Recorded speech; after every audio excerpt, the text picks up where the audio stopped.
मेरे पति ऑफिस जाने से पहले मेरे करीब होकर कान में बोले कि छत पर कदम मत रखना और मेरी माँ से भी दूर रहना। मेरी शादी को 2 हफ्ते हो गए थे और हर दिन मेरे पति ऑफिस जाने से पहले ये बात मुझे याद दिला कर जाते थे। मेरे दिल में तरह तरह के सवाल उठते थे, मगर ये सोचकर चुप हो जाती थी कि अभी नई नई शादी है, ये ना हो कि मेरे पति को मेरा सवाल जवाब करना अच्छा ना लगे।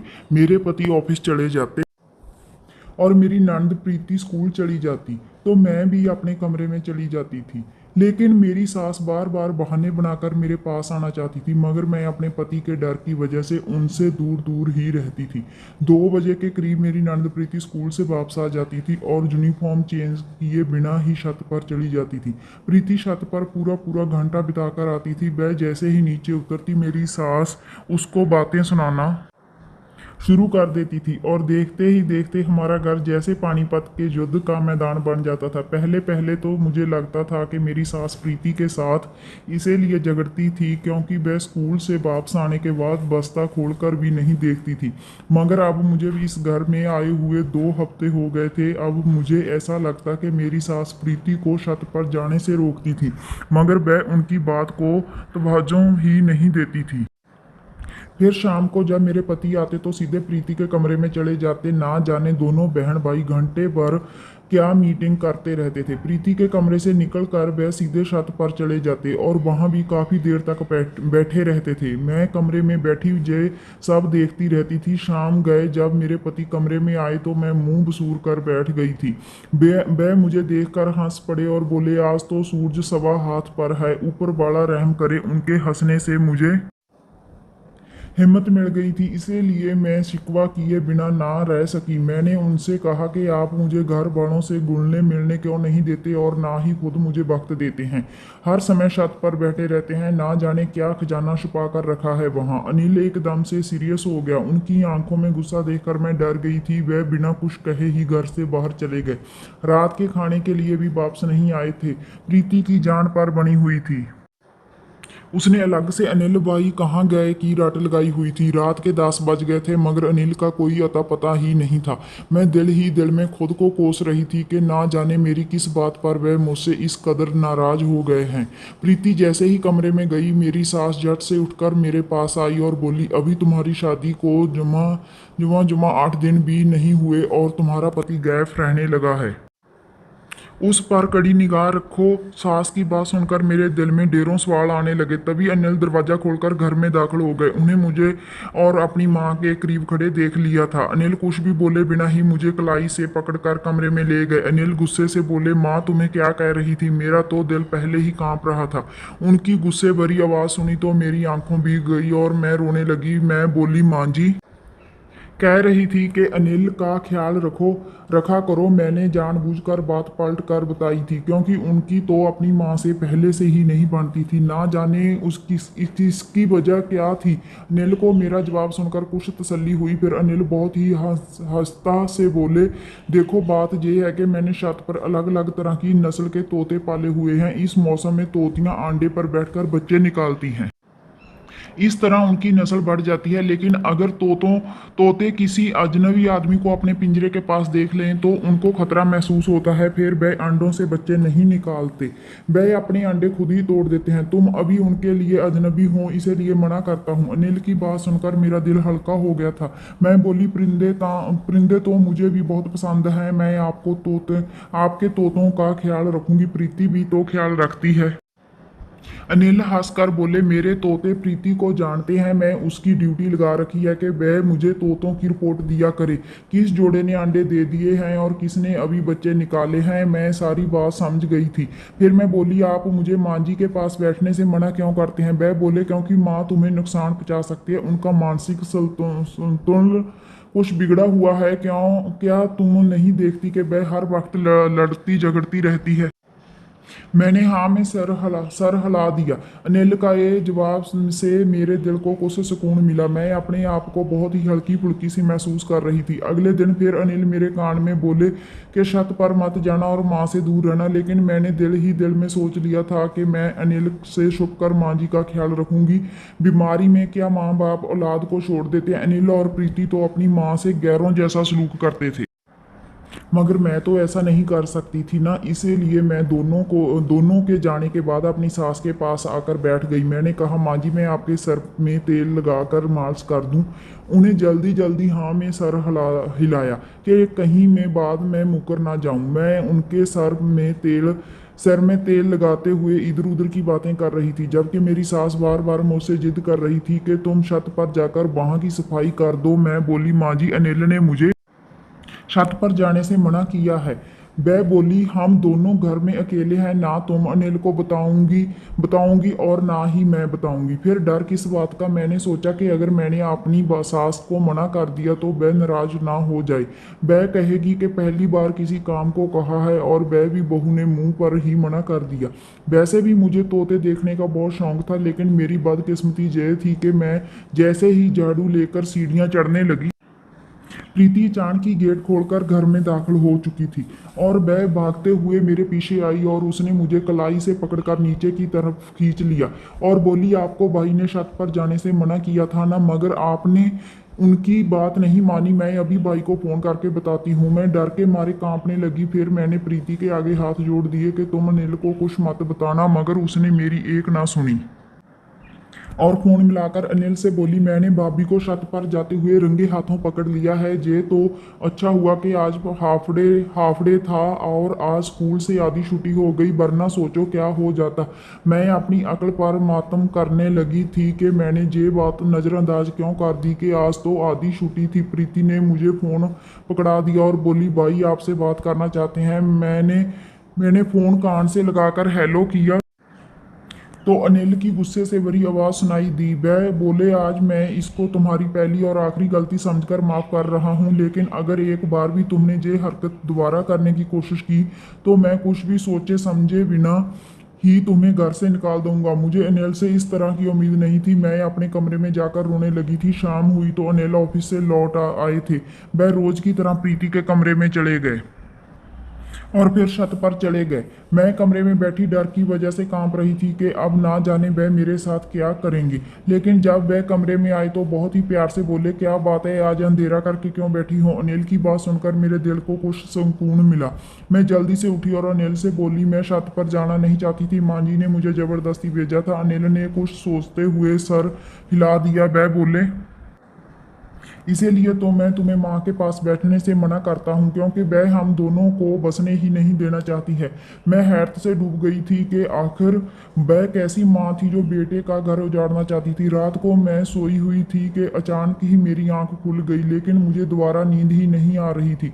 मैं करवट पर करवट बदल रही थी। प्यास की वजह से गले में कांटे चुभने लगे थे, इसलिए मैं उठकर बाहर सहन में निकल आई थी।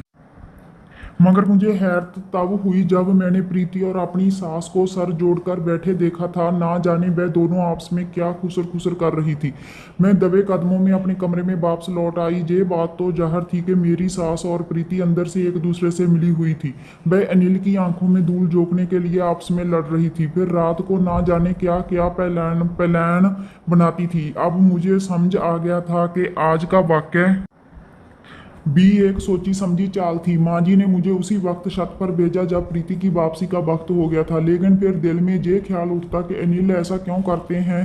तोते तो अक्सर घरों में पाए जाते हैं, मगर इस कदर एहतियात उससे पहले देखने को नहीं मिली थी। मैंने सोच लिया था कि मैं इन तीनों को बेनकाब करके ही रहूंगी। अगले दिन ऑफिस जाने से पहले अनिल ने मुझे फिर वही बातें कही जो वह हमेशा ही मुझे कहते थे। अनिल और प्रीति के जाने के बाद मैं भी अपने कमरे में चली गई थी। मेरी सास मुझे बार बार आवाज़ देती जा रही थी। वह कभी कहती थी कि आकर मेरी टांगें दबा दो, तो कभी कहती कि सर में तेल डाल दो। दिल चाहता था कि उनकी बात मान लूं, मगर दिल दिमाग बार बार मना ही कर रहे थे। इसीलिए मैं दिल दिमाग की जंग में फंसी रही, मगर कमरे से बाहर ना निकली। दोपहर 2 बजे के करीब प्रीति घर आई थी। वह सीधा मेरे कमरे में ही आई थी। वह बोली, भाभी मैंने महसूस किया है कि कल के झगड़े के बाद आप मुझसे नाराज सी हो। मैं मुंह घुसोड़ कर बोली, क्या नाराज नहीं होना चाहिए? प्रीति मेरे पास आकर बेड पर बैठ गई और बोली, अगर मैं आपकी जगह होती तो मैं भी नाराज हो ही जाती, मगर आप खुद को मेरी जगह रख कर देखूंगी तो आपकी नाराजगी खत्म हो जाएगी। मैं बिन माँ बाप की बच्ची हूँ। माँ की भी मानसिक संतुलन बिगड़ा हुआ है। अब अनिल भाई ही हैं जो मेरे लिए माँ और बाप दोनों बन गए हैं। अब उन्हें मुझे एक काम सौंपा है और वह है उनके तोतों की देखभाल करना। क्या मैं उनके लिए इतना भी नहीं कर सकती? फिर मुझे ये भी डर था कि अगर अनिल भाई नाराज हो गए तो मैं कहीं की भी नहीं रहूंगी। अब आप अपना गुस्सा थूक दें और मेरे साथ दोस्ती कर लें। देखो मैं आपके लिए स्कूल से क्या लाई हूँ, शकरकंदी की खट्टी मीठी चाट। इतना कहकर प्रीति किचन में चली गई। जब वह वापस आई तो उसने अपने हाथों में दो प्लेटें पकड़ी हुई थी जिनमें चाट थी। मेरे मुंह में एकदम से पानी बाहर आया। फिर मुझे प्रीति की बातें भी कुछ सही ही लगी थी, इसीलिए मैंने मुस्कुराकर उससे वह प्लेट पकड़ ली और चाट खाते हुए बातें करने लगी। वह मुझे अपने स्कूल की बातें बता रही थी। चाट खाकर वह बोली, भाभी अब मैं जरा तोते देख आऊं, फिर अपने कमरे में जाकर सो जाऊंगी।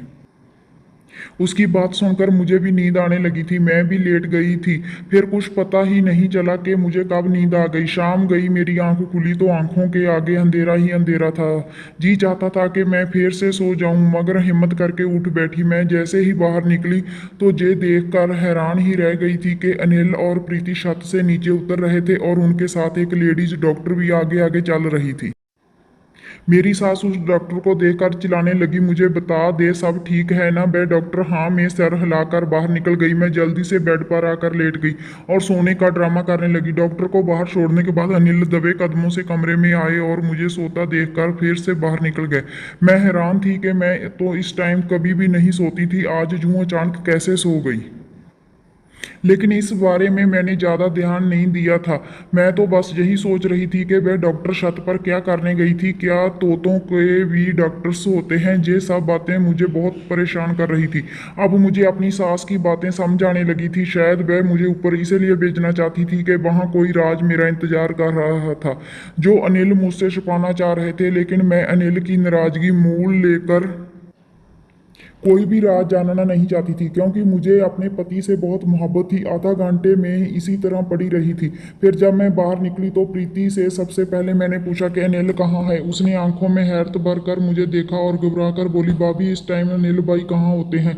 अपने ऑफिस ना। आज भी वह वहीं पर ही होंगे। प्रीति मुझसे ना जाने क्यों झूठ बोल रही थी। फिर मैंने सोचा कि अनिल अभी थोड़ी देर बाद ही घर आ जाएंगे, मगर अनिल हमेशा की तरह 6 बजे के बाद ही घर लौटे थे। मैं उनको देखकर बोली, अनिल आप कहाँ रह गए थे? उन्हें मुझे ऐसी नज़रों से देखा जैसे मैंने कोई गलत सवाल पूछ लिया हो। वह बोले, मैं तो ऑफिस से इसी वक्त लौटता हूँ, तुम ऐसा क्यों पूछ रही हो? मैंने नहीं से सर हिलाकर कहा कि कुछ नहीं, मैं चाहती थी कि सबके सामने ही छत पर जाकर राज पता कर लूँ। मगर फिर अनिल का प्यार और उनके गुस्से का डर मुझे ये सब करने से रोक रहा था। अब यूं ही दिन गुजर रहे थे, लेकिन मेरा शक बढ़ता ही जा रहा था। यूं ही मैं एक दिन सहन में बैठी बाल संवार रही थी कि मुझे किसी की चीख की आवाज़ सुनाई दी। मैंने अपनी सास की तरफ देखा और उन्हें मेरी तरफ देखा। फिर चीखों की आवाज़ बढ़ती ही चली जा रही थी। ये आवाज़ छत से आ रही थी। मेरी सास ने घुटनों में दर्द रहता था। वह सीढ़ियों नहीं चढ़ सकती थी, लेकिन ये आवाज़ सुनकर वह अपना दुख दर्द सब कुछ ही भूल बैठी थी और छत पर चढ़ने की कोशिश करने लगी थी। अभी उन्हें 2 सीढ़ियां ही चढ़ी थी कि उनके घुटनों ने जवाब दे दिया। ये सब परेशान होकर खड़ी देखती रही और यही सोच रही थी कि क्या करूं। तभी मेरी सास ने अचानक मेरे पांव पकड़ लिए और रोते हुए बोली, जाओ छत पर चली जाओ, उसे जाकर बचा लो। तुम्हें ऊपर वाले का वास्ता है। चीखें की आवाज भी बढ़ती जा रही थी। मैं कुछ भी सोचे समझे बिना ही ऊपर की तरफ भाग गई। ये देखकर मैं बहुत हैरान थी कि ऊपर तो कोई पिंजरा था ही नहीं, बस सामने एक कमरा बना हुआ था जिसे बाहर से कुंडी लगाई हुई थी और ये आवाज उसी कमरे से आ रही थी। मैंने जल्दी से दरवाजा खोला तो ऊपर किसी तोते का नामो निशान ही ना था। वहां तो एक लड़की पेट पकड़ पकड़ कर रो रही थी। मैं भागकर उस लड़की के पास गई और उसे दिलासा दिया कि तुम फिक्र ना करो, मैं अभी डॉक्टर को बुला कर लाती हूँ। मैं भागकर नीचे गई और अपनी सास को ये सब बताया, मगर मेरी बात सुनकर वह हैरान नहीं हुई थी। वह बोली, मैंने डॉक्टर को फ़ोन कर दिया है, वह बस पहुँचने ही वाली है। मेरी सास ने मुझे फिर ऊपर भेज दिया। मैं उस लड़की को दिलासा देती रही। थोड़ी देर बाद डॉक्टर भी आ गई और उसने मुझे कमरे से बाहर भेज दिया। कम से कम आधे घंटे बाद मुझे बच्चे की रोने की आवाज़ सुनाई दी। डॉक्टर बोली बेटा हुआ है। फिर मैं उस बच्चे को लेकर नीचे आ गई। इतनी देर में प्रीति भी स्कूल से लौट आई। वह बच्चे को देखकर हैरान रह गई। मैंने कहा देखो तुम्हारे भाई की तोती ने अंडे से बच्चा निकाल दिया है। प्रीति का चेहरा लाल पड़ गया। वह जल्दी से कमरे की तरफ भागी और अनिल को फ़ोन करके उन्हें घर आने को कहने लगी। वह जब घर लौटे तो बड़े बुखलाए हुए थे। मैं उन्हें बच्चा दिखाकर बोली किस पर गया है जे। वह मुझे नज़रअंदाज करके ऊपर चले गए। फिर प्रीति और अनिल दोनों उस लड़की को लेकर नीचे ले आए। मैं खुद को उस घर में अजनबी सा महसूस कर रही थी। मुझे कोई राज में शामिल ही नहीं करता था। मुझे लगा कि शायद ये लड़की अनिल की पत्नी है, इसीलिए तो अनिल उसे मुझसे छुपा कर रखते थे। मैंने फैसला कर लिया था कि मैं ये घर छोड़कर चली जाऊंगी। मैं कमरे में आकर अपना सामान पैक कर रही थी जब अनिल कमरे में आए और मुझे देखते रहे। फिर बोले जी क्या कर रही हैं तुम। मैंने कहा मैं आपका घर छोड़कर जा रही हूँ। अनिल बोले मुझसे ऐसी कौन सी गलती हो गई है जो तुम मुझे छोड़कर जा रही हूँ। मैंने कहा ऊपर वाले ने आपको चांद सा बेटा दे दिया है, आपको और क्या चाहिए। मेरी तो आपको पहला भी परवाह नहीं थी। ऑफिस से आकर आप प्रीति के पास बैठ जाते थे, फिर आप छत पर चले जाते थे। मैं तो आपकी ज़िंदगी में कुछ हूँ ही नहीं। अनिल ने मेरे सामने से कपड़ों वाला बैग उठा लिया और मेरा हाथ पा थाम कर मुझे अपने सामने बिठा लिया। फिर बोले मेरी बात को बहुत ही ध्यान से सुनना। तुम जानती हो कि ये लड़की जो छत पर रहती है ये मेरी सगी बहन है। ये जब 16 साल की हुई तो ना जाने किस दरिंदे की बातों में आ गई। उस लड़के ने शुभ कार्य से शादी कर ली और ये प्रेग्नेंट हो गई। माँ ने ये बात मुझसे छुपा ली थी, लेकिन मुझे उसके बढ़ते पेट से अंदाजा हो गया था कि कुछ ना कुछ तो गड़बड़ जरूर है। मैंने उसे पूछा, वह छोटी थी तो डर गई और सब कुछ मुझे बताने के लिए तैयार हो गई। सच सुनकर मैं तो कांप कर रह गया था। जब मैंने उसे और बातें पूछने की कोशिश की तो वह रोने लगी थी। उसने मुझे अपने पति का नाम नहीं बताया था। फिर मोहल्ले वाले को हम क्या बताते कि ये किसका बच्चा है।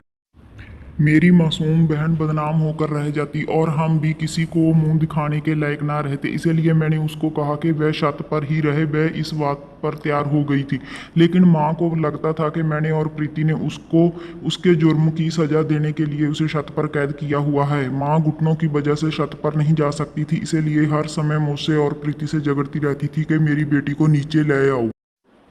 जहाँ तक तुम्हारी बात है तो मैंने तुम्हें इसीलिए नहीं बताया क्योंकि अभी तुम हमारे घर में नई नई आई थी। तुम मेरी बहन के बारे में कोई गलत राय भी सोच सकती थी। मुझे डर था कि तुम मुझे छोड़कर ना चली जाओ। अब जब हर चीज़ तुम्हारे सामने आ ही गई है तो मैं तुमसे एक मदद मांगना चाहता हूँ। क्या तुम मेरी बात मानेगी। मैं अनिल की बातें सुनकर अपनी नंद के लिए परेशान हुई। मैंने झट से हाँ में सिर हिला दिया।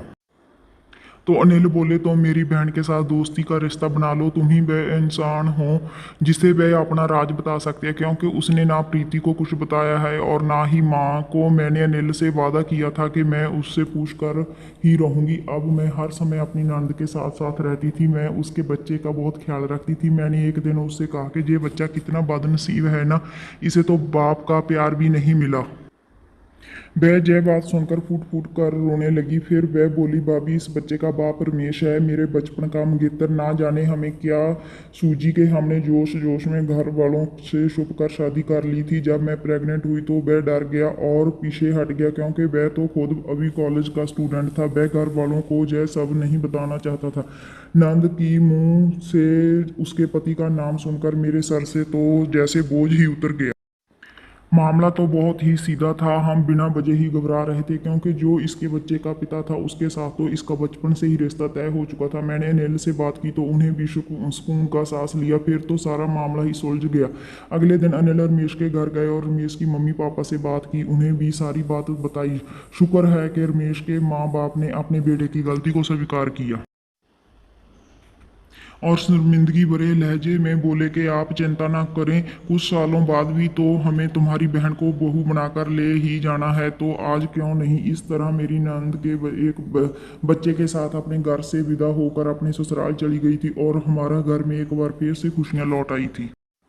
तो दोस्तों ये थी हमारी आज की कहानी। आपका क्या कहना है इस कहानी के बारे में कमेंट करके हमें ज़रूर बताएं। वीडियो को लाइक करके चैनल को सब्सक्राइब कर लीजिए, साथ में घंटी को दबाकर ऑल पर कर लें ताकि आने वाली वीडियो का नोटिफिकेशन तुरंत मिले। मैं मिलता हूँ आपसे अगली वीडियो में, तब तक के लिए धन्यवाद।